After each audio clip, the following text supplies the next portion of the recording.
सो हम wave start कर चुके हैं, last chapter of NCERT. Types of waves हमने बेसिकली डिस्कस किया था। दो तरह की वेव्स होती हैं, एक मैकेनिकल वेव्स होती हैं जिन्हें ट्रैवल करने के लिए मीडियम की जरूरत चाहिए, और एक वेव्स होती है electromagnetic waves. Electromagnetic waves basically वो वेव्स हैं जो वेव्स वैक्यूम से भी ट्रैवल कर सकते हैं। जिन वेव्स को ट्रैवल करने के लिए मीडियम चाहिए they are mechanical elastic waves. जो वैक्यूम से भी चली जाएंगी, कोई मीडियम की जरूरत नहीं है, those are known as electromagnetic waves. अब टाइप्स ऑफ वेव मोशन देखिए। Types of wave motion.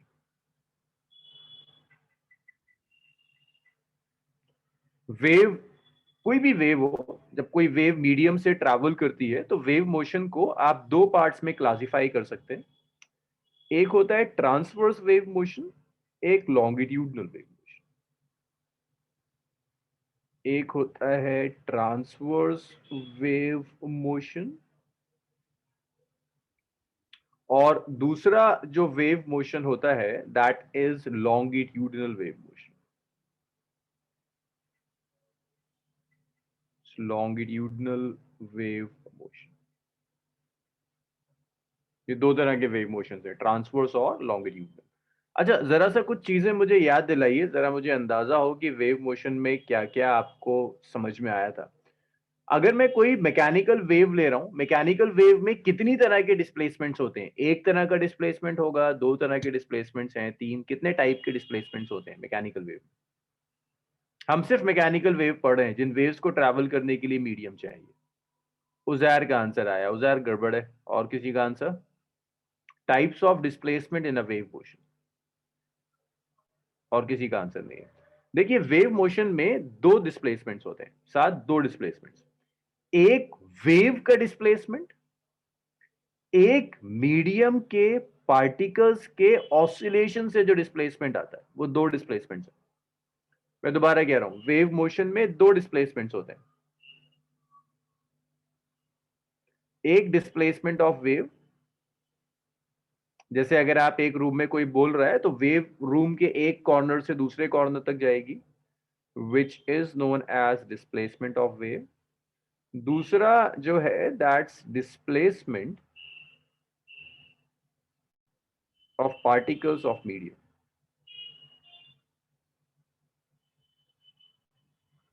Particles of medium due to oscillation.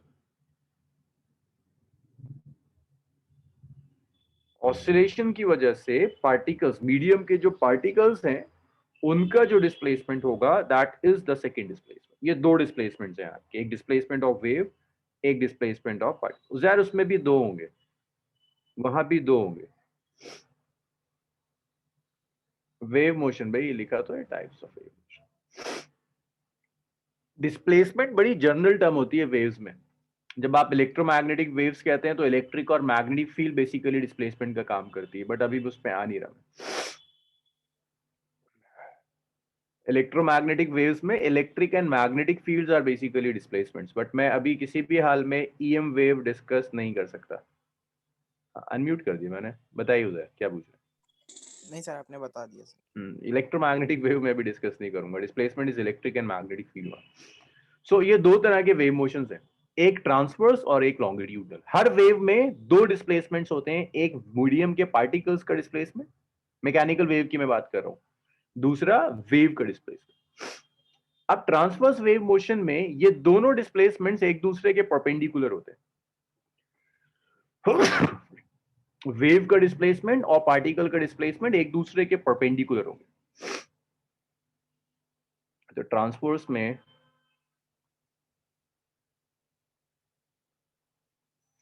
displacement of wave and displacement of particle of medium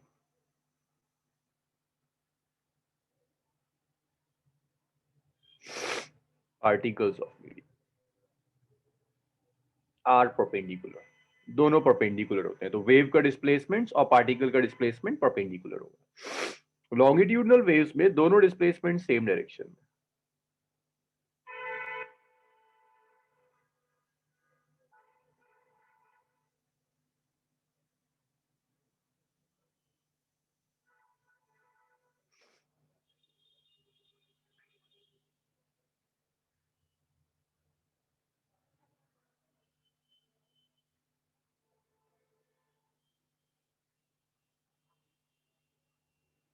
दोनों डिस्प्लेसमेंट एग्जैक्टली सेम डायरेक्शन में होंगे।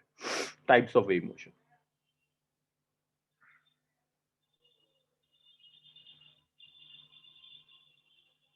अब यहां पर एक चीज और आती है।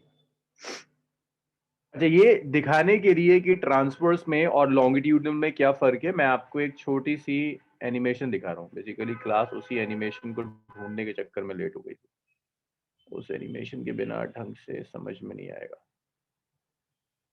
लॉन्गिट्यूडनल और ट्रांसवर्स वेव के लिए इस एनिमेशन से समझिए। ये एनिमेशन आपको समझा देगा क्या डिफरेंस है लॉन्गिट्यूडनल और ट्रांसवर्स वेव।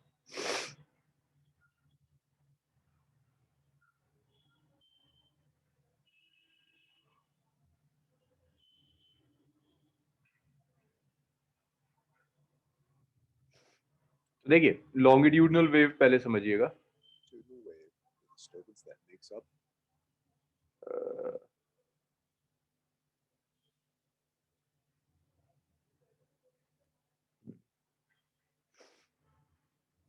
देखिए, लॉन्गिट्यूडनल वेव्स में ये देख रहे हो, मीडियम के पार्टिकल्स भी एक्स के लॉन्ग ऑसिलेट कर रहे हैं, वेव भी एक्स के लॉन्ग जा रही है। अब ये देखिए ट्रांसवर्स वेव, वेव तो एक्स के लॉन्ग मूव कर रही है लेकिन पार्टिकल्स वाई एक्सिस के लॉन्ग। यहां से एक वेव आई और आगे बढ़ती चली गई लेकिन पार्टिकल्स वाई के लॉन्ग ऑसिलेट कर रहे हैं। That's transverse wave. एक बार और देखिएगा इसे।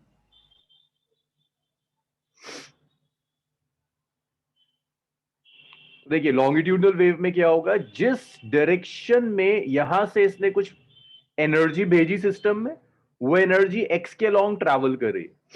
ये स्प्रिंग बेसिकली आपका मीडियम है। स्प्रिंग के ये सब पार्टिकल्स हैं। स्प्रिंग के आपको देखिएगा पार्टिकल्स भी एक्स के लॉन्ग है और वेव भी एक्स के लॉन्ग जा रही है। देखिए सर,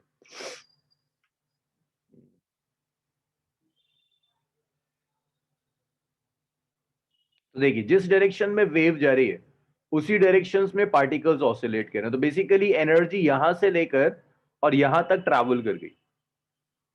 दैट मींस वेव इस एंड से लेकर इस एंड तक ट्रैवल कर गई, पार्टिकल भी एक्स के लॉन्ग है।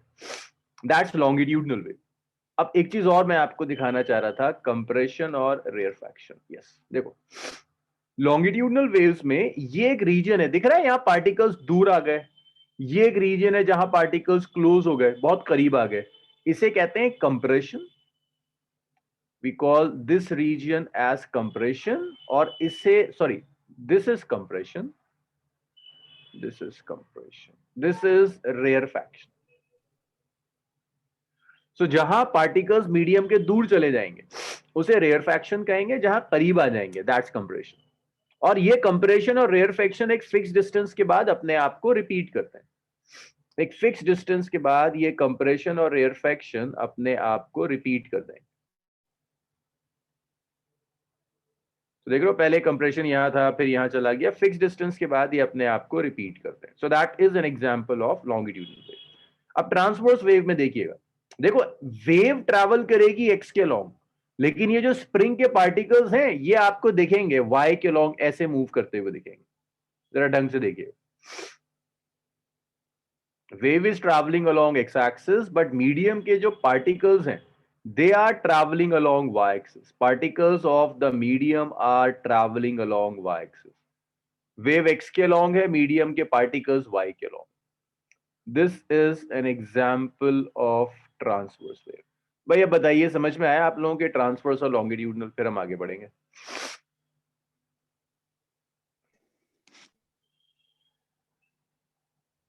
अभी क्लियर है ये सबका, ट्रांसवर्स और longitudinal?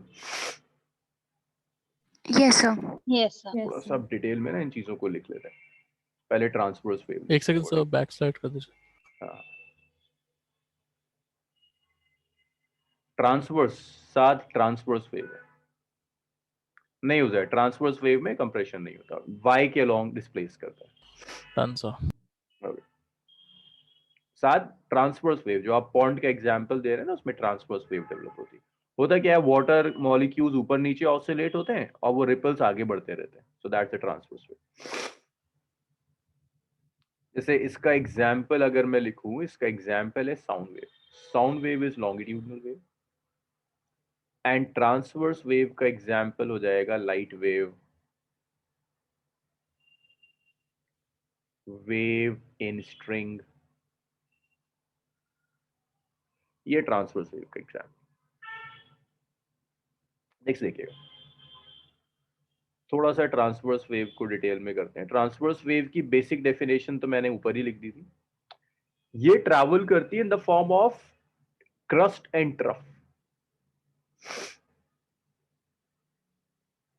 It travels in the form of crust and trough. In the form of crust and trough. ये क्रस्ट और ट्रफ की फॉर्म में स्टडी करता है। तो अगर एक ये वेव है ना, ये आपकी एक ट्रांसवर्स वेव है। This is the crust and this is the trough. Crust और ट्रफ की फॉर्म में जाएगी। और एक चीज और है, दो कॉन्जिक्यूटिव क्रस्ट के बीच का जो डिस्टेंस है, दैट डिस्टेंस इज वेवलेंथ। दो कॉन्जिक्यूटिव ट्रफ के बीच का जो डिस्टेंस है, that distance is wavelength. So wavelength lambda is separation between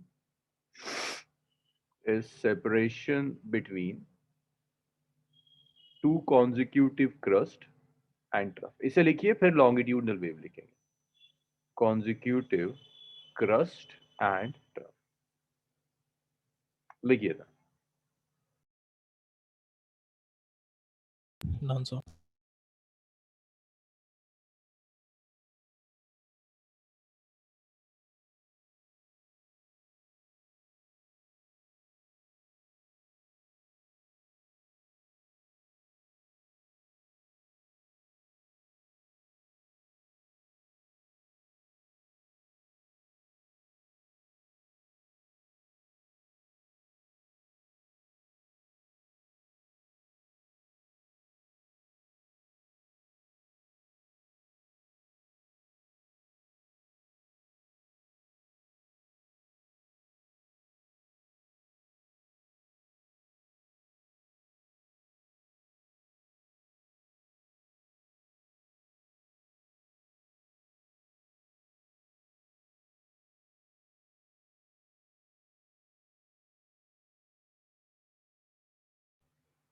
चलिए, ये लिख लिया आप लोगों ने। अब देखिए लॉन्गिट्यूडनल वेव्स।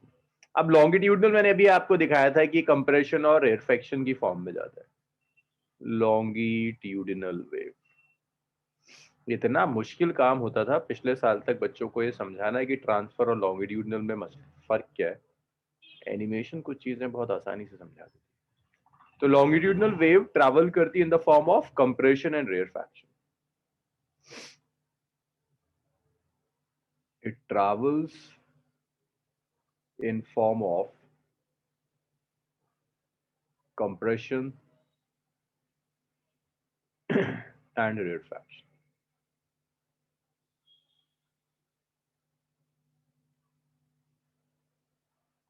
ये कंप्रेशन और रेयरफैक्शन की फॉर्म में ट्रैवल करी।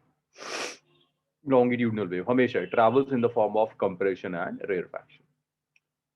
और जब कंप्रेशन और रेयरफैक्शन होगा ना, तो एक रीजन होगा जहां मॉलिक्यूल्स बहुत बहुत करीब है, एक रीजन होगा जहां मॉलिक्यूल्स दूर चले जाते हैं, फिर एक रीजन होगा जहां मॉलिक्यूल्स बहुत बहुत ज्यादा करीब है, फिर एक रीजन आएगा जहां मॉलिक्यूल्स दूर चले जाते हैं। तो वो रीजन जहां मॉलिक्यूल्स बहुत करीब है उसे कहते हैं वेवलेंथ। ये दो कंप्रेशंस हैं, दो rarefactions. This is known as compression and this is known as rarefaction.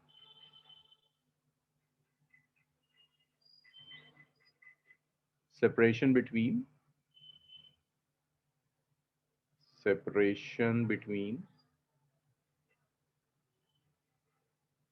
two consecutive compression or rarefaction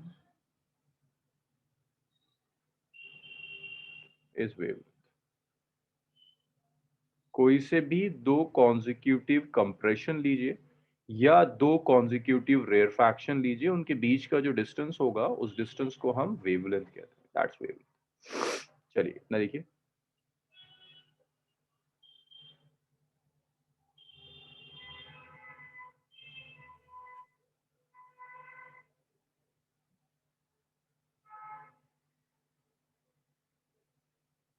sir ये wavelength just after one rarefaction and से होगा ना, या फिर बीच में सर?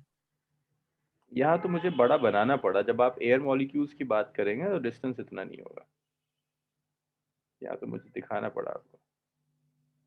जब आप मॉलिक्यूल्स लेंगे तो वहाँ इतनी स्पेस नहीं होगी कि आप सेंटर और एंड डिसाइड कर पाए, दे आर ऑलमोस्ट पॉइंट मास।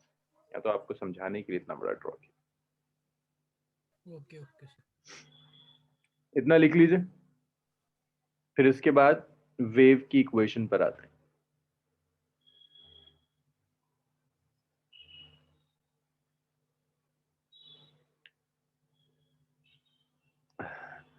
नहीं इल्मा, पूरा लॉन्गिट्यूडनल वेव का, हाँ लॉन्गिट्यूडनल वेव्स के कम एग्जांपल्स हैं, साउंड वेव है, प्रेशर वेव है, दैट्स अ लॉन्गिट्यूडनल वेव, कम एग्जांपल्स हैं। ट्रांसवर्स ज्यादा है, ऐसे पूरा electromagnetic spectrum, light wave, ultraviolet, infrared, microwave, X-ray, सब ट्रांसवर्स। हाँ मैं अभी रब नहीं कर रहा, लिख लीजिए इसे, लिख लीजिए लिख लीजिए।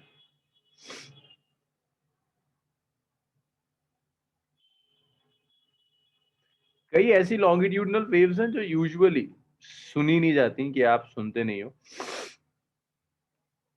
सीज्मिक जो वेव्स होती हैं या अर्थक्वेक वगैरह के अंदर, these are examples of longitudinal waves.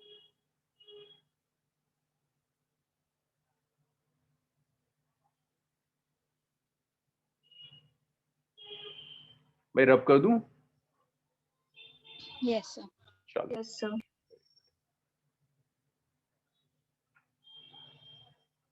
अब जरा समझिएगा।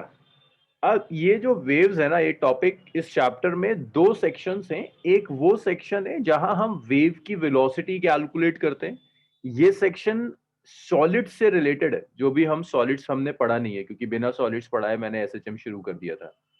तो एक सेक्शन है इस चैप्टर में which is speed of wave. तो स्पीड ऑफ वेव में वेव मोशन नहीं यूज होता, सॉलिड्स के कॉन्सेप्ट्स यूज होते हैं, जो भी आप सॉलिड्स में पढ़ेंगे, इलास्टिसिटी एंड ऑल। सो ये टॉपिक मैं अभी आपको नहीं सिखा सकता। इसके फौरन बाद, लाइक आज मैं वेव्स कंप्लीट कर दूंगा, कल से मैं सॉलिड स्टार्ट करूंगा, सॉलिड्स के साथ हम स्पीड ऑफ वेव करेंगे, ये विद सॉलिड्स करेंगे। मतलब ऐसे यूजुअली ड्रॉपर बैच में कराया जाता है, लेकिन ये अच्छा तरीका होता है। आप सॉलिड्स करोगे, सॉलिड्स के ना आपको बहुत ज्यादा प्रैक्टिकल एप्लीकेशन नहीं दिखती, तो जैसे ही सॉलिड्स के बाद आप वेव करते हो, आपको रियल लाइफ एप्लीकेशंस दिखने लगती हैं, फ्रेश फ्रेश होता है। तो इसे हम सॉलिड्स के साथ करें। मैं अभी स्टार्ट करूंगा वेव इक्वेशंस। अब वेव इक्वेशन के लिए एक अच्छी चीज ये है कि वेव इक्वेशन आपको डिराइव नहीं करनी। वेव इक्वेशन वो आपसे एक्सपेक्ट नहीं करेगा कि आप वेव इक्वेशन डिराइव करके दिखाइए, आपको वेव इक्वेशन को डिराइव नहीं करना। वेव इक्वेशन से हम स्टार्ट करेंगे, फिर बस वेव इक्वेशन सीखनी है आपको लिखते कैसे। तो आपको क्या लगता है, अगर मैं एक वेव ले रहा हूं,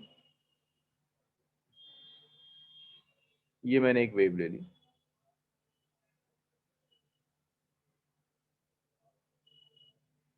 और ये वेव ऐसे ट्रैवल कर रही है, एक्स एक्सिस के लॉन्ग वेव जा रही है, ये वेव के पार्टिकल्स का डिस्प्लेसमेंट है, and wave is travelling along x axis. So एक वेव की इक्वेशन लिखनी है, जो वेव ट्रैवल कर रही है, वेव इज ट्रैवलिंग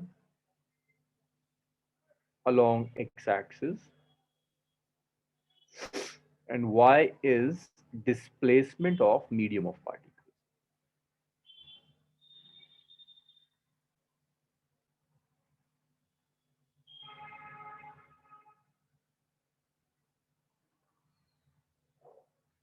और ये जो पार्टिकल्स है ना, ये पार्टिकल्स मीडियम के एसएचएम में।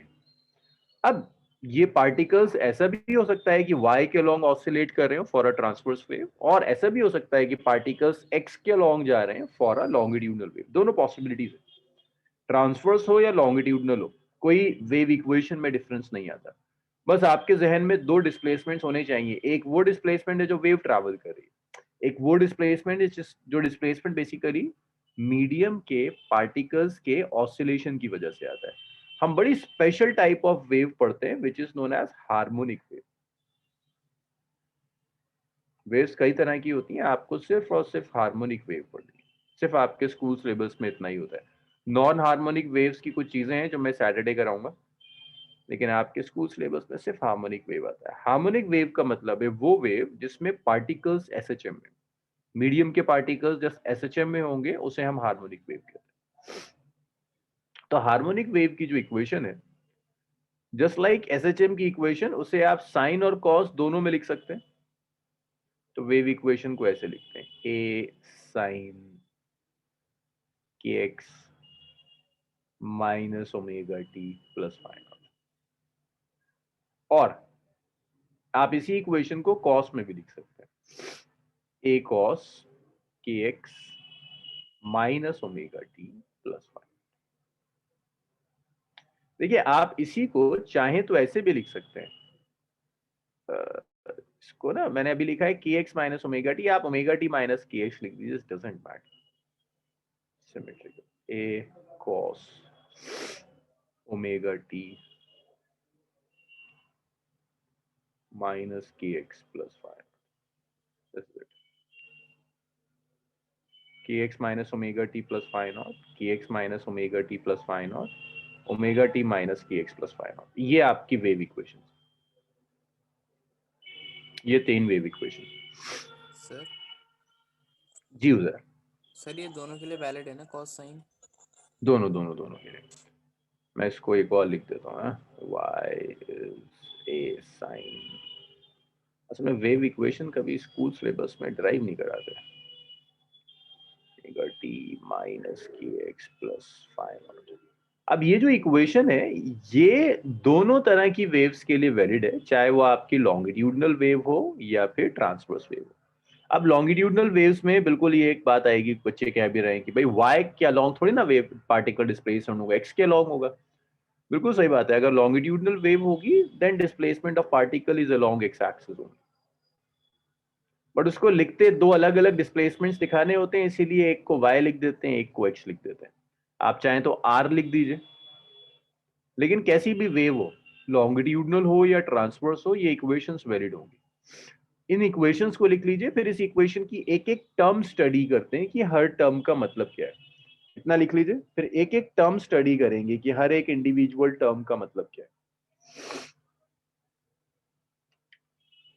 एक एक टर्म स्टडी करेंगे कि हर टर्म का क्या मतलब है।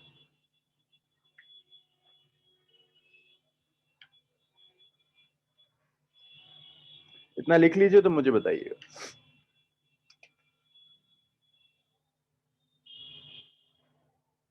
जी मरियम, फाइंड कर सकते हैं भाई, y की जगह आप कुछ बिल्कुल करेंगे, y अलग होगा और डिस्प्लेसमेंट ऑफ वेव अलग होगा। अगर मरियम ये वेव x के लॉन्ग भी ट्रैवल कर रही है ना, तब भी अगर ये लॉन्गिट्यूडनल वेव है, पार्टिकल्स x के लॉन्ग कहीं तो डिस्प्लेस होंगे, तो पार्टिकल का डिस्प्लेसमेंट अलग होगा, वेव का डिस्प्लेसमेंट अलग जाएगा।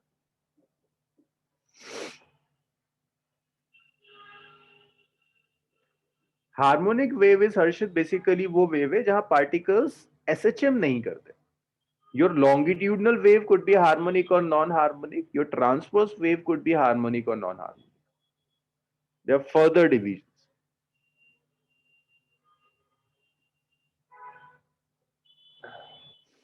आपकी transverse wave harmonic non harmonic दोनों हो सकती है, आपकी लॉन्गिट्यूडनल वेव भी हार्मोनिक नॉन हार्मोनिक दोनों हो सकता है। So this is your wave equation. Y is a sine omega t minus of kx plus phi naught. ये वेव इक्वेशन है आपकी। अब आपको एक एक टर्म का मतलब समझ में आना चाहिए। मुझे जरा सा कुछ चीजें बताते चले जाओ। What is x? एक्स किसका डिस्प्लेसमेंट है, वेव का या मीडियम के पार्टिकल्स का? ये आप लोग लिखोगे अब, तब मैं आगे बढ़ूंगा। देखो अभी तक 2-3 बच्चों ने बताया बस।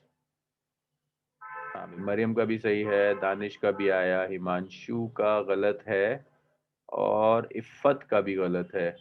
अरे भाई, x is the displacement of wave. x is displacement of wave. ये वेव का डिस्प्लेसमेंट है, वेव ट्रैवल कर रही है इस डायरेक्शन में आपकी। साउंड वेव है वो जिस डायरेक्शन में भी जाएगी, ये वो डायरेक्शन है x। y बताओ, y किसका डिस्प्लेसमेंट है? y किसका displacement? y is the displacement of particles of medium. Particles of medium. Medium के जो पार्टिकल्स हैं उनका जो डिस्प्लेसमेंट है, that displacement is y, it's the displacement of the particles of medium. अच्छा ए बताइए, ए क्या है यहाँ? ए समझो, ए को कहते हैं हम amplitude. A is known as amplitude. अच्छा ये जो डिस्प्लेसमेंट है ना, दिस इज जेनेरिक। अब मैं अभी ना जेनेरिक को बहुत ज्यादा एक्सप्लेन नहीं करना चाहता, बस इतना सुन लो, ये डिस्प्लेसमेंट कोई भी क्वांटिटी हो सकती है जो टाइम के साथ पीरियोडिक चेंज होती है। This y could be electric field, this could be magnetic field, this could be pressure, this could be density. So this y is not a physical displacement, it's a generic displacement. हमने अभी आपको जो waves दो देखी थी हम लोगों ने, उनमें तो ये displacement वही displacement है, change in position. बट कई waves में ये displacement और कई तरह से study किया जा सकता है. This displacement could be pressure variation, it could be density variation, it could be electric field variation, magnetic field variation. During wave motion कोई भी क्वांटिटी जो टाइम के साथ चेंज होती है उसे आप डिस्प्लेसमेंट कह सकते हैं, that's generic. A is amplitude of wave.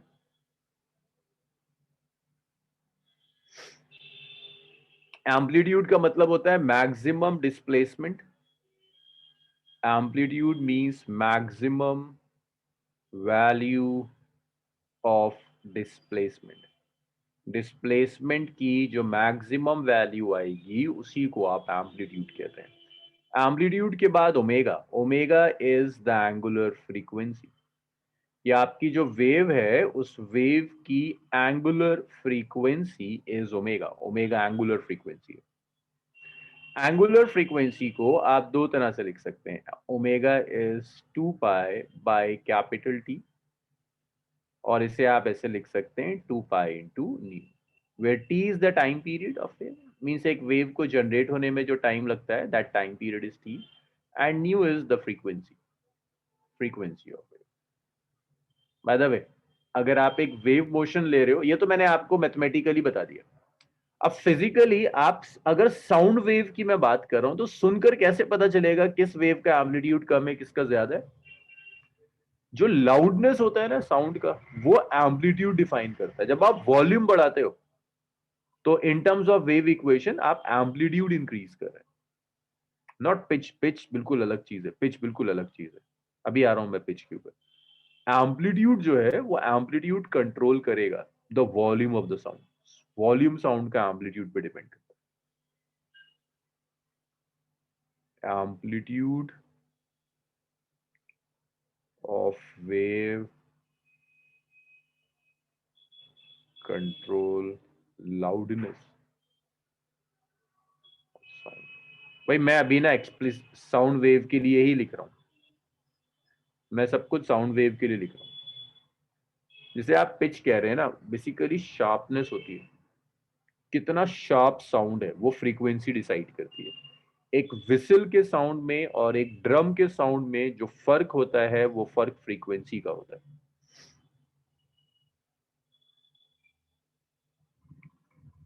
Frequency decides sharpness of sound. आपका साउंड कितना ज्यादा शार्प है वो शार्पनेस फ्रीक्वेंसी बताएगी। जितनी ज्यादा फ्रीक्वेंसी है शार्पनेस उतनी ज्यादा हो। This is frequency which decides the sharpness of the sound. So this is A, omega हो गया। अब देखिएगा ये K क्या चीज है। यहां जो K आ रहा है, K is angular wave number. जो सामी आप पूछ रही थी वो इसी से रिलेटेड है, sharpness frequency. K is angular wave number. तो देखिए एंगुलर वेव नंबर का क्या मतलब है। एंगुलर वेव नंबर K जो है वेवलेंथ से रिलेटेड है। It's 2 pi over lambda, wavelength से रिलेटेड है। इसकी एसआई यूनिट होती है रेडियन पर मीटर। एंगुलर वेव नंबर के बाद जो नेक्स्ट जाता है that is phi naught. Phi naught initial phase constant है, ये वही काम करेगा जो काम फाई नॉट एसएचएम में कर रहा था। एसएचएम में बड़े डिटेल में सिखाया था आपको कि फाई नॉट क्या काम करता है।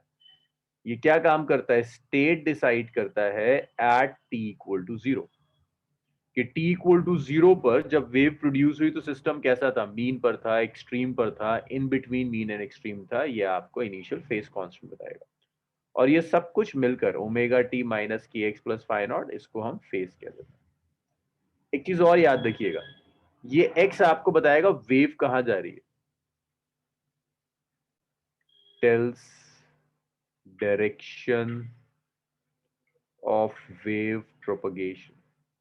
जिस डायरेक्शन में वेव प्रोपोगेट कर रही है that direction is this x। इस x is the direction of wave propagation. Actual में जिस डायरेक्शन में आपकी वेव जा रही है वो ये x बता रहा है। इसके बाद x के बाद अब एक चीज और इंपॉर्टेंट है यहाँ वेव मोशन में, सर एक कि सेकंड अगर मैं वेव इक्वेशन ऐसे, एक सेकेंड हर्षिता, बस एक minute, omega t minus of के एक्स प्लस फाई नॉट लिखता हूँ, है ना, minus k x plus phi not. तो इसका मतलब है wave is travelling along positive x axis. This means wave is travelling along positive x axis. Wave आपकी पॉजिटिव एक्स एक्सिस के अलोंग जा रही है अगर यहाँ नेगेटिव। ये सब वेव इक्वेशन की डेरिवेशंस में आता है, तो इसको मैं डेराइव तो नहीं कराऊंगा, ये कुछ फैक्ट्स हैं जो आपको याद रखने होंगे। अगर ओमेगा टी प्लस के एक्स आता है that means wave is travelling along negative x axis. Wave is travelling, और सेम कहानी कॉस के साथ भी वैलिड है, नेगेटिव एक्स एक्सिस। चलिए इतना लिखिए फिर हम आगे बढ़ते हैं। अब बताइए हर्षद आप क्या कह रहे थे। सर मैं स्लाइड के लिए बोला था बस। अच्छा अच्छा। सर आप एक सेकंड के लास्ट स्लाइड दिखा देंगे प्लीज, मतलब इससे जी पहले वाली।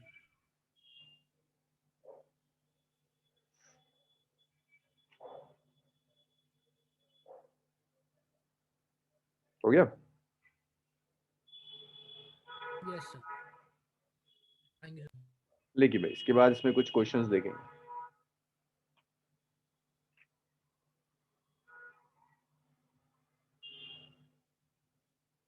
डिस्प्लेसमेंट ऑफ पार्टिकल्स के लिए,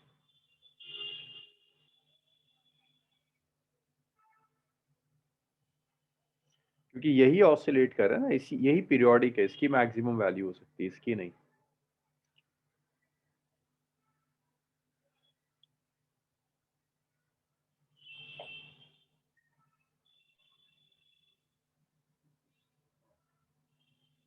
सर जी सर। सर मेरा उस टाइम थोड़ा नेट खराब था सर, आप वो समझा सकते हैं वो वेव कौन सी थी सर? वेव समझ नहीं आया मुझे, वो लॉन्गिट्यूडनल थी या ट्रांसवर्स? कौन सी? सर जिसके ऊपर आपने वाई और एक्स बताया था सर। वो ट्रांसवर्स वेव मैंने ड्रॉ करी थी, लेकिन ये लॉन्गिट्यूडनल भी हो सकती है भाई। पार्टिकल्स आपका यहाँ था, एक पार्टिकल यहाँ चला गया, उसका जो डिस्प्लेसमेंट है यहाँ, उसे मैंने y कह दिया, वेव आगे पहुंच गई x के अलोंग। या मुझे x1 और x2 यूज करना होगा, दो डिस्प्लेसमेंट से, एक वेव का और एक मीडियम के पार्टिकल्स का। पार्टिकल्स तो अपनी जगह ऑसिलेट करते रहेंगे, उसका डिस्प्लेसमेंट x है, x2 है, वेव आगे चली गई, वो x1। सर मतलब ये इन दोनों ही वेव के लिए है? बिल्कुल, दोनों ही वेव्स के लिए।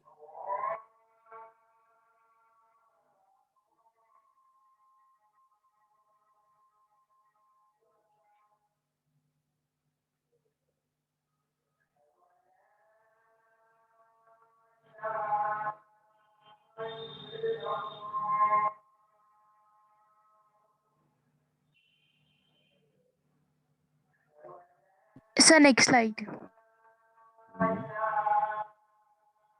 एक बार सबने लिख किया ना? Yes sir.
चलिए भाई, क्वेश्चन लिख रहा हूं मैं, इसे जरा सा ना सॉल्व कर कर आप लोग दिखाएंगे मुझे, फिर हम आगे बढ़ेंगे।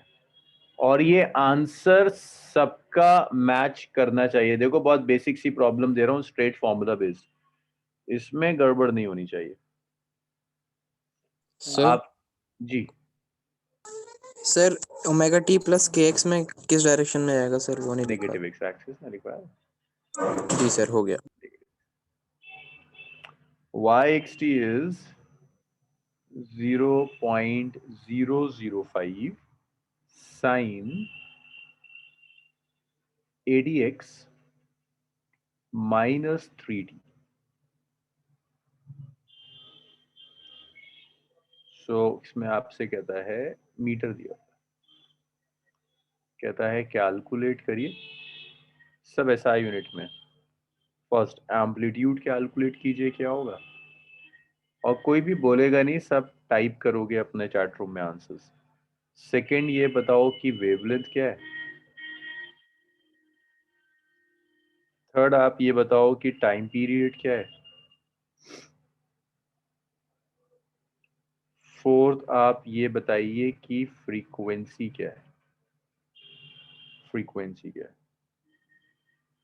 और एक पार्ट और करता है, कहता है also calculate displacement at x equal to 30 meter and t equal to 20 seconds। चलिए करिए।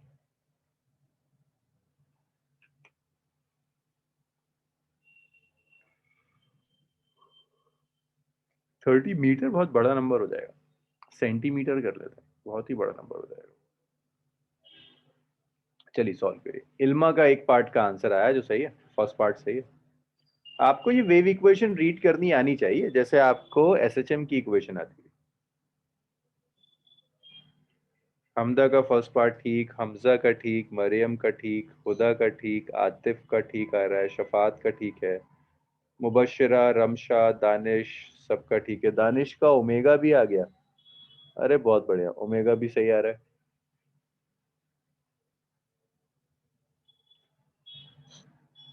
ठीक है, एम्पलीट्यूड अलीना का भी ठीक आ रहा है, इफ़त का भी ठीक है, आसिया का भी ठीक था, तो तोयबा का भी एम्पलीट्यूड ठीक है। उजैर एम्पलीट्यूड माइनस नहीं होगी पावर। सामिया का ठीक, सर ये शिफा का, ऑप्शन नहीं है ना सर, इसलिए। अच्छा अच्छा अच्छा माइनस लिख दिया वो। मुबशरा, मुबशरा ये क्या कैलकुलेट किया बच्चे, सेकंड पार्ट है, ये गड़बड़ है आपका मुबशरा। रशाद का सही है। मरियम, ये क्या आ रहा है मरियम, ये तो गड़बड़ है। वेवलेंथ पूछ रहा हूं मैं, एंगुलर वेव नंबर नहीं मरियम, गलत आ रहा है आपका। खुदा ये सेकंड पार्ट का आंसर है शायद। Yes sir. अच्छा अच्छा अच्छा अच्छा, सो सेकंड पार्ट का आंसर आपका आया है टी। क्यों आ रहा है टी, थोड़ी ना आएगा, ना ना गड़बड़ है खुदा, चेक कीजिए एक बार। मरियम का भी गलत है। हाँ मरियम अब ठीक है, 7 का तो एम्पलीट्यूड ठीक आ रहा है। खुदा अब भी गड़बड़ है बच्चे, जरा चेक करो कहाँ गड़बड़ कर रहे हो। ये आप सेकंड पार्ट में वेवलेंथ कैलकुलेट कर रही है ना, टाइम पीरियड तो नहीं कर रही। वेवलेंथ अच्छा ये शायद आपने टाइम पीरियड कैलकुलेट कर लिया। इफ़त का सही है आंसर, रशाद का गलत है। रशाद अगर ये टाइम पीरियड है तो सही है, वेवलेंथ के लिए ये आंसर गलत है। इसके बाद इफ़त टाइम पीरियड ठीक है, राहेब का सेकंड पार्ट ठीक है, इल्मा का सेकंड पार्ट ठीक है, अलीना का सेकंड पार्ट ठीक है। अच्छा इफ़त का फोर्थ पार्ट भी आ गया। फोर्थ पार्ट क्या है? फोर्थ एक सेकंड मुझे देखने दो। इफ़त फोर्थ पार्ट में गड़बड़ है। मुबश्शिरा ठीक है, ये टाइम पीरियड है तो ठीक है। मुबश्शिरा, आतिफ गड़बड़ है कुछ। और इतने आंसर तुमने दे दिए कि मैं राहिब का आंसर टाइम पीरियड है तो ठीक है। इल्मा वेवलेंथ सही है, सामिया वेवलेंथ सही है, हमजा वेवलेंथ सही है। साथ कुछ गड़बड़ है। हमदा सही, हर्षित के लास्ट पार्ट गलत है बस।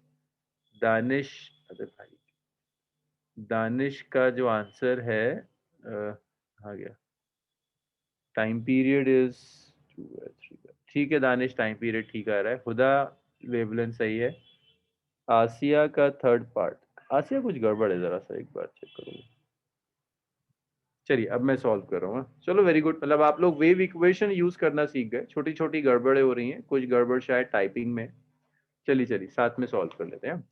Amplitude, so this is straight forward, ये स्ट्रेट फॉरवर्ड। वेव इक्वेशन आनी चाहिए आपको, रीड करनी आनी चाहिए भाई। यही तो होती है standard form, y is equal to a sine k x minus omega T. तो पहला कह रहा है एम्पलीट्यूड बता दो, तो फर्स्ट पार्ट में amplitude is 0.005 metre. Second part में वो आपसे कहता है वेवलेंथ बताइए। देखिए के काम आएगा वेवलेंथ में। एंगुलर वेव नंबर के कितना होता है? 80 रेडियन पर मीटर। के को लिख सकते हैं आप 2 pi by lambda is equal to 80। आप यहां से लिख सकते हैं लैम्डा आ जाएगा 2 pi by 80, it's 2 pi by 80 metre. Wavelength के बाद तीसरा जो पार्ट होगा दैट्स टाइम पीरियड। ओमेगा को आप लिख सकते हैं ओमेगा इज 3। ओमेगा को आप लिख सकते हैं 2 pi bye T which is 3। So your t is 2 pi by 3 seconds. That is equation number 4. Frequency. Frequency आप ऐसे लिखोगे, it's 1 by time period. So this is 3 by 2 pi hertz. Fifth part.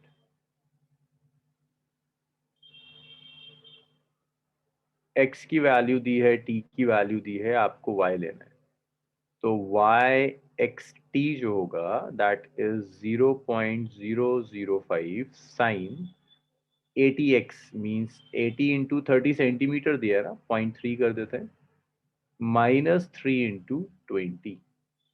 तो ये आ गया 0.005 साइन, भाई ये तो आ जाएगा 24 और ये आ जाएगा 60। तो ये आया 0.005 साइन माइनस 36। अच्छा मेरी आवाज नहीं आ रही है, एक मिनट। अब होगी ऑडिबल, अब तो आ रही होगी ना। साइन -36 रेडियन है। अब इस रेडियन 36 रेडियन कितना होगा? साइन 36 रेडियन, कैलकुलेटर ही निकालना पड़ेगा, ऐसे तो याद आएगा। साइन 36 रेडियन, रुको जरा मुझे कैलकुलेटर निकालना, माइनस तो हो गई, तो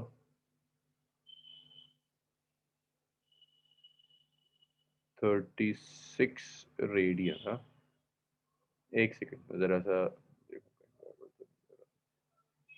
सर 0.58। एक सेकंड चेंज करूँ। 0.58 आपने ना डिग्री निकाल दिया है, हमें रेडियन चाहिए, रेडियन। Yes yes sir 99। तो रेडियन चाहिए, साइन 36, साइन 36 होता है -0.99,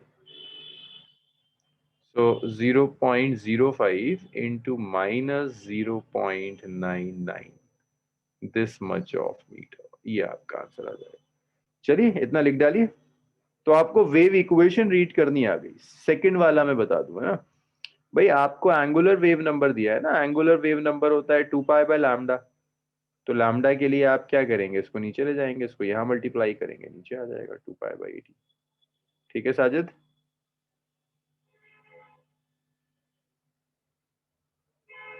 अच्छा आपने यही लिखा था, चलिए ठीक है हर्षित, फिर तो आपका लास्ट वाला भी सही। सामी ये तो मैंने कैलकुलेटर से लिखा है, अगर एग्जाम्स में आता है तो आप एज इट इज छोड़ दीजिएगा।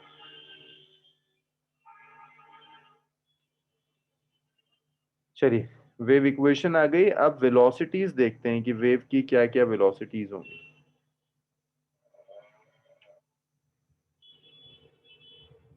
सब वो 0.05 से 0.0 नहीं 0.005 से 0.05 कैसे हो गया लास्ट में?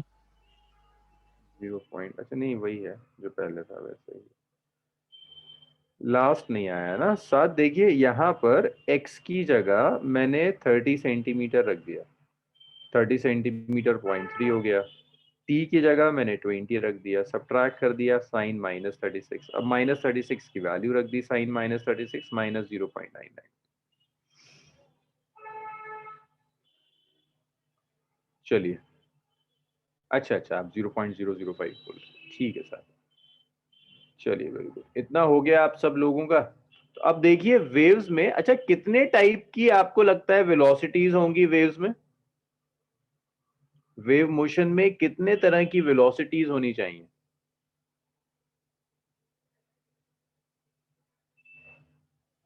दो तरह की वेलोसिटीज होंगी ना, एक वेव वेलोसिटी होगी, एक पार्टिकल वेलोसिटी होगी।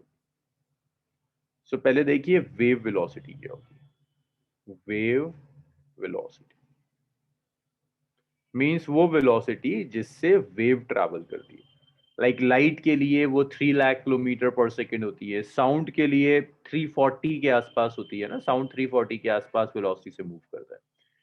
वेव वेलोसिटी निकालने के लिए आपको सिर्फ ये याद रखना है, वेव वेलोसिटी होता है ओमेगा डिवाइडेड बाय के, v इज ओमेगा बाय के। आप ओमेगा को लिख सकते हैं, ओमेगा होता है 2π न्यू। आप k को लिख सकते हैं 2π/λ, 2π से 2π गया, v आ गया which is new multiplied by lambda. तो स्पीड ऑफ वेव जो होगी that is frequency into wavelength, so that's v which is frequency multiplied by wavelength। ये आ गया आपके पास। अब अगर आपके पास वेव वेलोसिटी आ गई, अब पार्टिकल की भी तो वेलोसिटी निकालनी होगी। और एक चीज और इंटरेस्टिंग है, वेव वेलोसिटी कांस्टेंट होती है, ये चेंज नहीं करती। हार्मोनिक वेव्स में ये वेव वेलोसिटी चेंज नहीं करती। तो ऐसा वेव एक्सेलरेशन करके कुछ नहीं होता वेव वेलोसिटी। लेकिन पार्टिकल्स एसएचएम में है, आपको पता है एसएचएम में वेलोसिटी चेंज होती है तो एक्सेलरेशन भी होगा। तो आपको चाहिए यहां particle velocity and acceleration, particle velocity and acceleration, particle velocity और एक्सेलरेशन, ये भी आपको स्टडी करना है। तो देखिए पार्टिकल वेलोसिटी एंड एक्सेलरेशन में क्या होगा, ये बिल्कुल एसएचएम है। लाइक वेव की इक्वेशन ले लो, वेव की इक्वेशन है a sin kx minus omega T.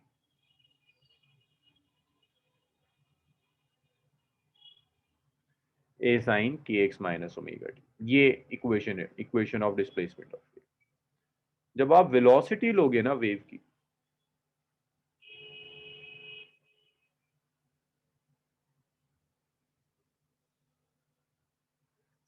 velocity of wave is dy over dt, which is d over dt of a sin kx minus omega d over dt of a sin kx minus omega t।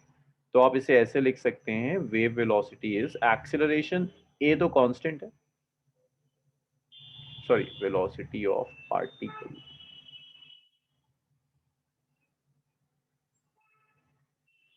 अब ये इसको कैसे differentiate करते हैं मैं आपको सिखा चुका हूं। a कांस्टेंट अलग हो गया, साइन का डेरिवेटिव cos होता है, cos kx minus omega T, एक नेगेटिव साइन था, ये बाहर आ जाएगा। तो ये आपके पास वेव वेलोसिटी आ गई, that it's minus of omega A cos kx minus omega T, that's your wave velocity.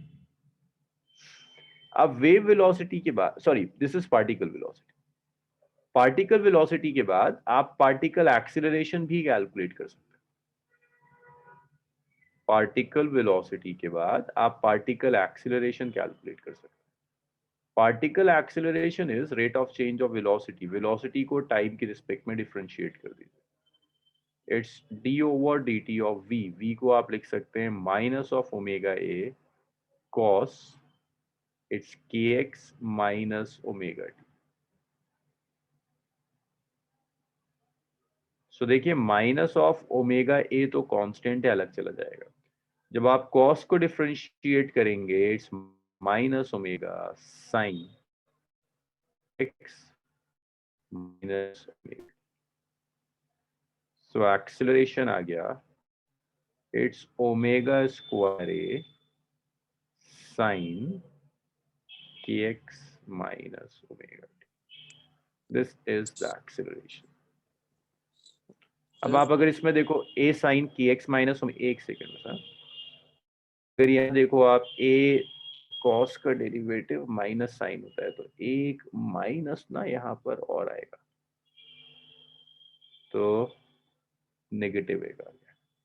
तो आप इसको ऐसे लिख सकते हैं, a is minus omega square, देखो a sine k x minus omega T क्या है, y था, इसे आप लिख सकते हैं माइनस ओमेगा स्क्वायर।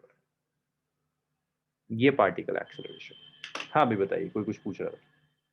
नहीं सर, वो मैं माइनस के लिए ही बोल रहा था।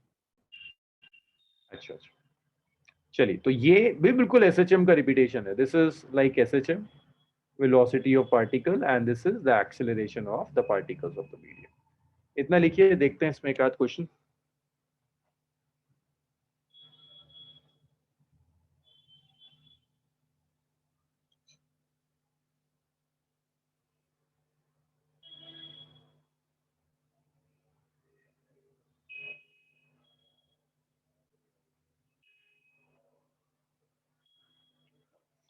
अगर आपको याद हो ना, तो इसे हम ऐसे भी लिख सकते हैं, बिल्कुल आप एसएचएम वाला, omega root over A square minus y square, जैसे आपने एसएचएम में लिखा था, कॉस को साइन में जब आप कन्वर्ट करेंगे तो आप इसको ऐसे लिख सकते हैं, omega root over A square minus y square. इस पर एक न्यूमेरिकल करते हैं, फिर देखेंगे रिफ्लेक्शन ऑफ वेव क्या होता है।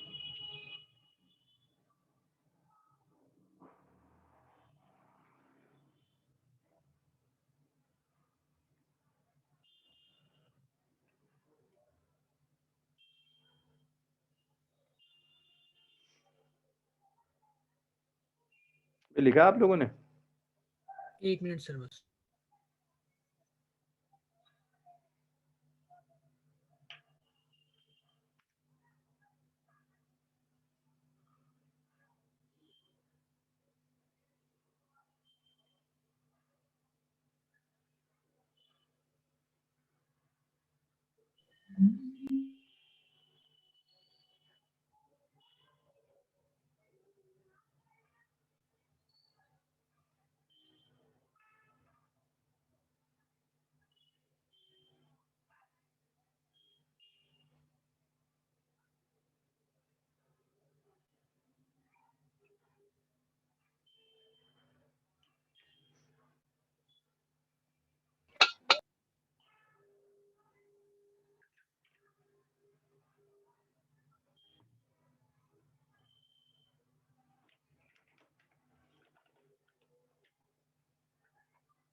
लिख लिया आपने?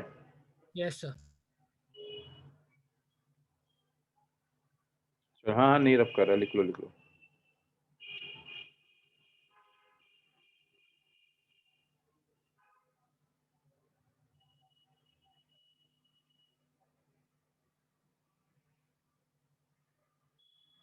चलिए इसे करके देखिए।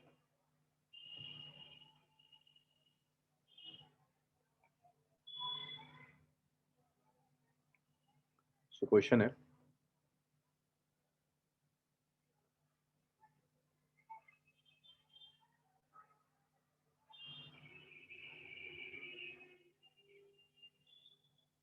wave traveling along string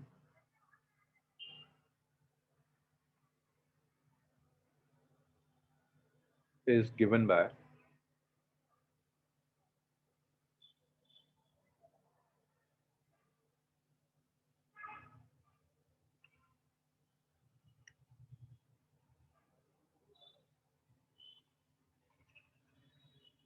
ATX minus 3.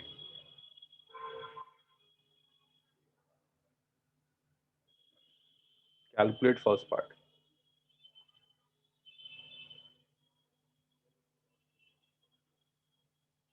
Velocity of wave.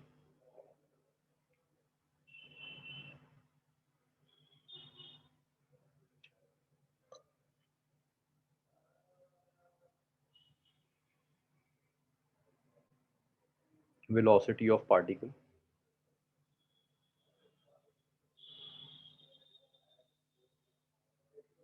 Acceleration of particle.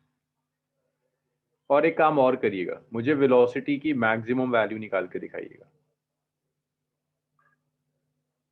और मुझे एक्सेलरेशन की भी मैक्सिमम वैल्यू कैलकुलेट करके दिखाइएगा।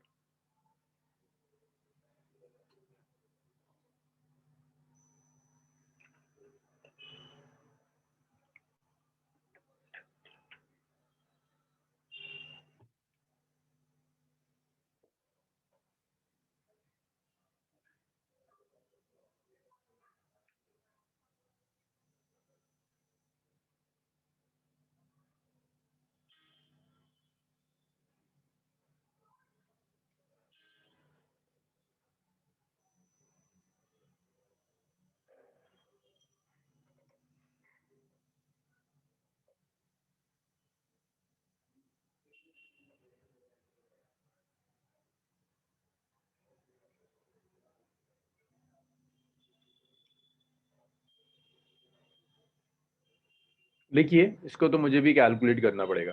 आप करिए करिए, लिखिए, आंसर्स दीजिए, फिर चेक करते हैं कौन कौन सही था।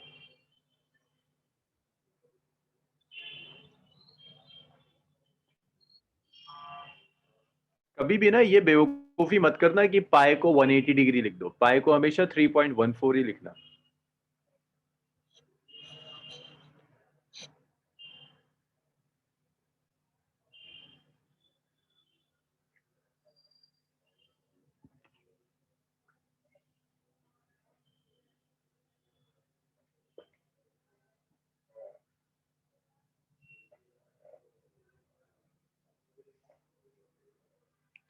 करिए करिए, फिर चेक करेंगे कौन सही कर रहा है कौन गलत।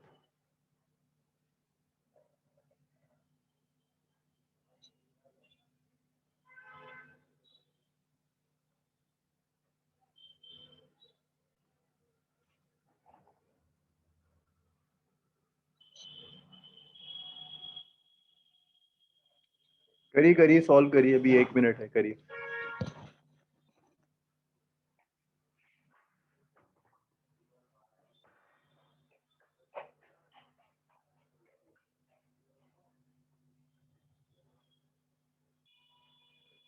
सर जो सेकंड पार्ट है उसमें हमें इक्वेशन फाइंड करनी है।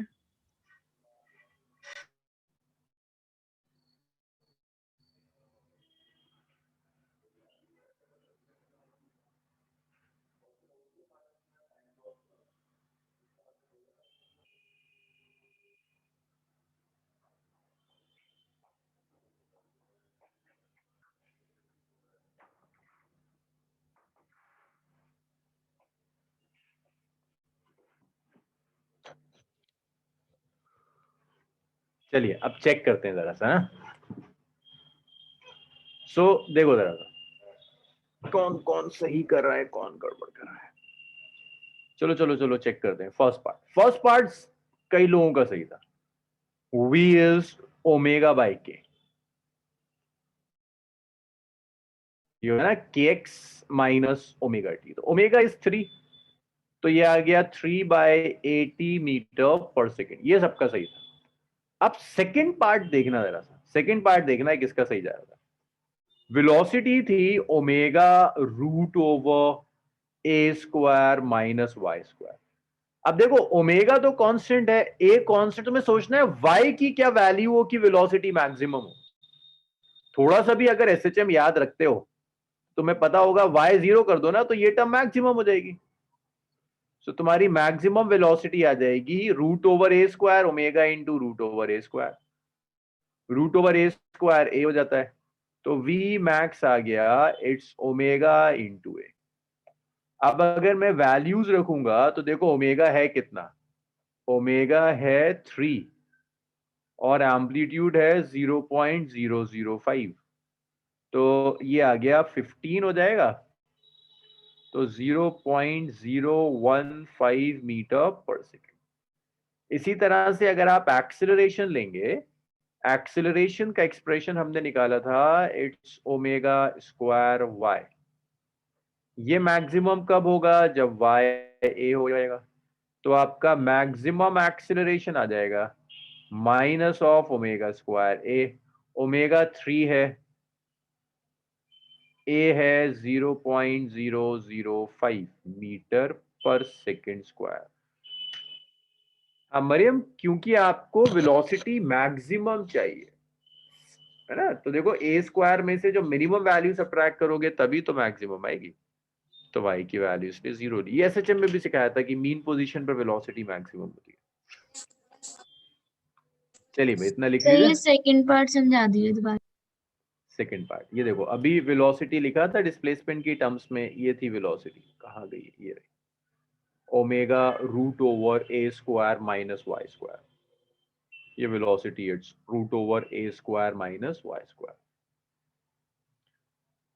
सो यहां पर omega root over A square minus y square में y इक्वल टू 0 अगर हम रख दें, आपको चाहिए वेलोसिटी मैक्सिमम, वेलोसिटी y पर डिपेंड कर रही है।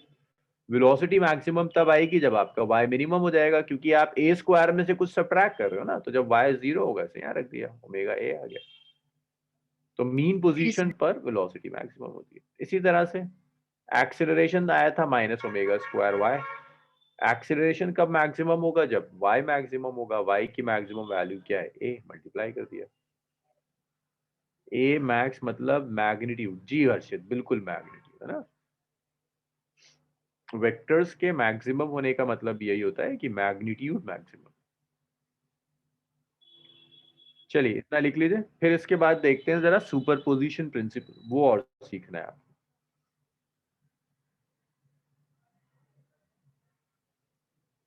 जी जी, वो साइन जो होता है ना हर्षित, वो बताता है डायरेक्शन आपको। बेसिकली ये साइन बताता है acceleration is always directed towards the mean position.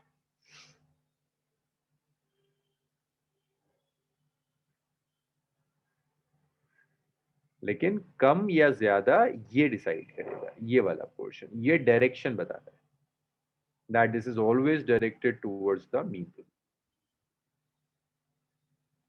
Samiya बड़ा टफ हो जाएगा, फिर मुझे ढूंढना पड़ेगा x और t की किन वैल्यूज के लिए v मैक्सिमम है। टफ है, बहुत टफ काम है। ये आसान है सर बहुत। हाँ जी, सर एट मतलब सर डिफरेंशिएट करके सर इसको 1 के इक्वल भी तो रख सकते हैं सर, क्योंकि वो मैक्सिमम होती है कॉस की। हाँ मैं वही कह रहा हूँ कि वो फिर टाइम ले जाएगा, तुम्हारा टाइम ले जाएगा।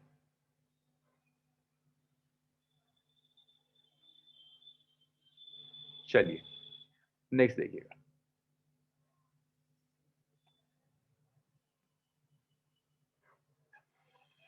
सो नेक्स्ट देखिए, इसके बाद है सुपरपोजिशन ऑफ वेव्स। अब ये भी ना आपको दिखाना पड़ेगा कि सुपरपोजिशन का मतलब क्या है।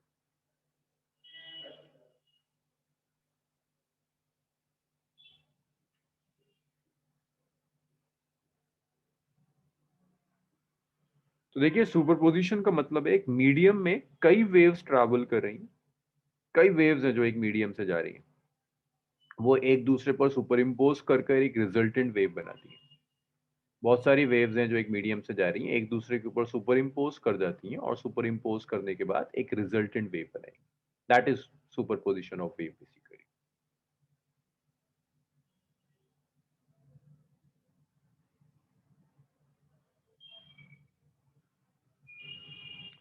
तो सुपरपोजिशन प्रिंसिपल मतलब मान लीजिए आपने कई स्पीकर्स ले लिए ना, आपने एक ऑडियो सेट लिया, उसमें एक स्पीकर है, उस स्पीकर से कुछ साउंड वेव आ रही है, एक और आप लेकर आए स्पीकर, उससे भी कुछ साउंड वेव्स आ रही हैं, एक और स्पीकर है, उससे भी साउंड वेव्स हैं। ये सारी साउंड वेव्स कंबाइन कर कर एक साउंड वेव बनाएगी जिसका एम्पलीट्यूड ज्यादा होगा। तो जो कॉम्बिनेशन है वो सुपरपोजिशन, कई वेव्स कंबाइन होने के बाद एक सिंगल वेव बनाती है, दैट सुपरपोजिशन। लेकिन सुपरपोजिशन में एक चीज बहुत अच्छी है कि कंबाइन होते हुए भी हर वेव अपनी इंडिविजुअलिटी मेंटेन रखती है। इसका एग्जांपल ये है कि अगर एक रूम में बहुत सारे इंस्ट्रूमेंट्स बज रहे हैं, गिटार भी है, ड्रम भी है, पाइप भी है, तो वो सारी वेव सुपर इम्पोज तो करेंगे, लेकिन उसके बाद भी आप डिफ्रेंशिएट कर सकते हैं कि ओके कौन सी सितार की वेव थी, कौन सी गिटार की वेव थी, कौन सा साउंड ड्रम का था। तो बहुत मोटा मोटा सुपरपोजिशन मींस कई वेव्स कंबाइन करेंगी और कंबाइन करने के बाद एक सिंगल रिजल्टेंट वेव बनेगी। एक मीडियम में नंबर ऑफ वेव जा रही हैं, कंबाइन करने के बाद एक सिंगल रिजल्टेंट वेव बनाएंगी, that is known as superposition.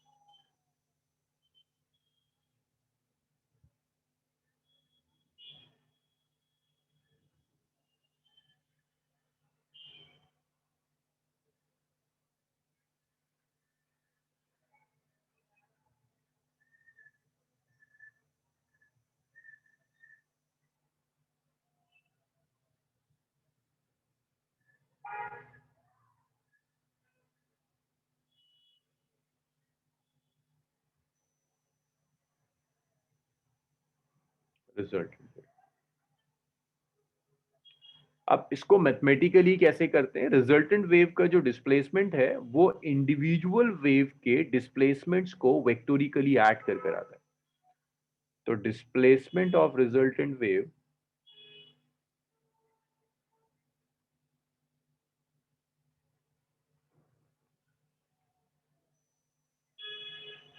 is vector sum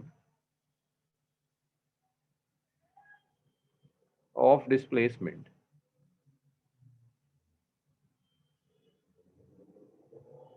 of individual waves।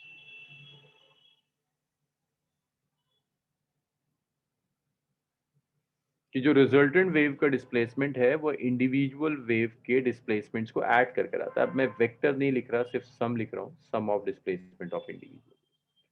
इसको ऐसे लिखते हैं, y is y1 y2 yn, individual waves के डिस्प्लेसमेंट्स को ऐड कर कर आएगी। इसे लिख लीजिए, मैं आपको एक एनिमेशन दिखा रहा हूँ जिससे जरा क्लियर होगा कि एग्जैक्टली सुपरपोजिशन का मतलब क्या है।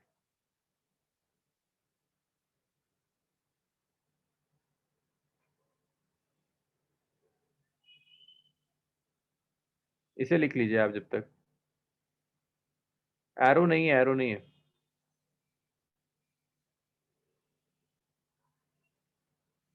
एरो नहीं है, सम है बस, क्योंकि ये जेनेरिक डिस्प्लेसमेंट है, कुछ भी हो सकता है ना, डेंसिटी भी हो सकता है, प्रेशर भी हो सकता है, ये कुछ भी हो सकता है, इसलिए। जी इल्मा, कंबाइन सेम वेव्स ही कर पाती हैं, अलग अलग तरह की वेव्स एक साथ कंबाइन नहीं करती। लाइक ऐसा नहीं होगा कि लाइट और साउंड कंबाइन कर जाए, जो वेव्स कंबाइन करेंगी वो एक तरह की होनी चाहिए।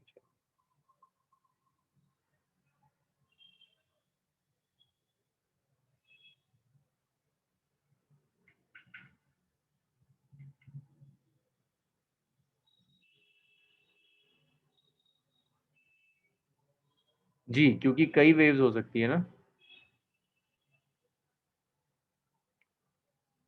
हर्षित। अगर मैं प्रेशर कहता हूं ना, then pressure is not a vector quantity, है ना, it's a scalar quantity. This displacement is the generic displacement. If I say that your displacement is density, है, that means your density is again scalar quantity. इसीलिए मैं arrows explicit नहीं लगा कर दिखा रहा आपको। भाई इतना लिखा आप सब लोगों ने, तो देखिए जरा सुपरपोजिशन ऑफ वेव का एग्जैक्ट मतलब क्या होता है, ये लिख लिया आप लोगों ने इतना? Yes sir. Yes sir. जरा सा देखिए सुपरपोजिशन में दिखता कैसे है। अरे कहाँ गई भाई एनिमेशन?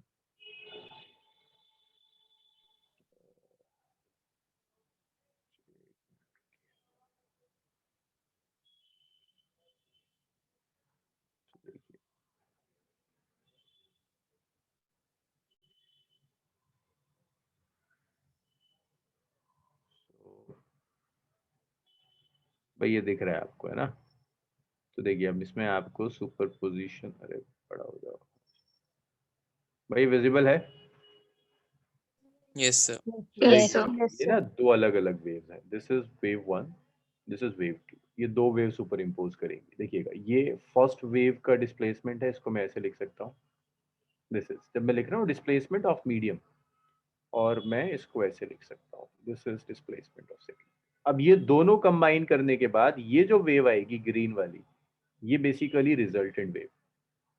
तो जब दो वेव्स कंबाइन करती हैं तो रिजल्टेंट वेव का एम्पलीट्यूड ज्यादा भी हो सकता है, रिजल्टेंट वेव का एम्पलीट्यूड कम भी हो सकता है, डिपेंड करता है कि ये दोनों वेव्स कैसे सुपर इम्पोज करती हैं। सो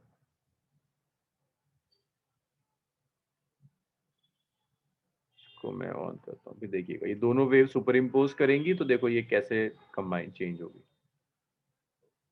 ये देखो ये दोनों वेव्स अलग अलग है। अब ये जैसे जैसे करीब आ रही हैं दोनों एक दूसरे के साथ कंबाइन करना शुरू कर रही है, देख रहा है रिजल्टेंट वेव चेंज, ये रिजल्टेंट वेव चेंज होनी शुरू हो जाएगी।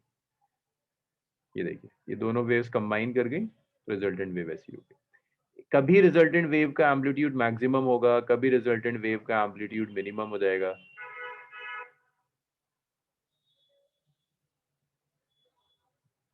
ये आपकी रिजल्टेंट वेव, दोबारा देखिएगा कहाँ गया। हाँ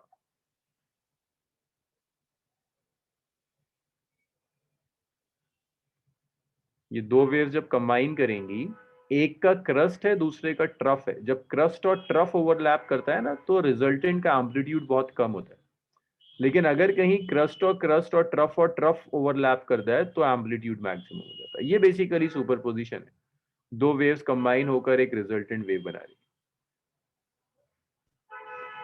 अब मरियम ये जो सुपरपोजिशन है ना, ये सुपरपोजिशन कई टाइप का होता है। सुपरपोजिशन में बहुत सारी चीजें हैं, अभी मैं डिस्कस करूंगा उसमें। सुपरपोजिशन आपको दिख गया? सर जी सर वहाँ एल्जेब्रिकली लिखा हुआ है नीचे। हाँ, मैं आपसे कह तो रहा हूँ कि डिपेंड करता है आप किस वेव की बात कर रहे हैं। वेव में जो डिस्प्लेसमेंट होता है दैट्स जेनेरिक डिस्प्लेसमेंट। 11th में आपको जो वेव दी है वो साउंड वेव दी है। साउंड वेव में डिस्प्लेसमेंट मतलब है density and pressure, density scalar, pressure scalar, तो वहाँ एल्जेब्रिक आ जाता है। आप 12th में इसी को पढ़ोगे वेव्स में तो वहाँ आता है वेक्टर, क्योंकि वहाँ डिस्प्लेसमेंट मतलब है इलेक्ट्रिक और मैग्नेटिक। इसीलिए मैंने वहाँ एल्जेब्रिक और वेक्टर हटाकर एक सिंगल डेफिनेशन लिख दी कि सबके लिए वैलिड। हाँ शफक, डिस्ट्रक्टिव और कंस्ट्रक्टिव है बिल्कुल। जहां एम्पलीट्यूड बढ़ जाएगा उसे आप कहोगे कि कंस्ट्रक्टिव है, जहां एम्पलीट्यूड कम हो जाएगा उसे आप कहेंगे डिस्ट्रक्टिव। अब ये जो सुपरपोजिशन है, ये सुपरपोजिशन बहुत तरह का होता है। सुपरपोजिशन में कई टॉपिक्स हैं आपके सिलेबस में, जैसे एक इंटरफेरेंस है। अब ये सब हट गए इस साल तो मैं इसको अभी नहीं, मैं सैटरडे ही कराऊंगा। एक इंटरफेरेंस है, एक स्टैंडिंग वेव हुआ करता है जो बहुत बहुत इंपॉर्टेंट टॉपिक है, स्टैंडिंग वेव्स।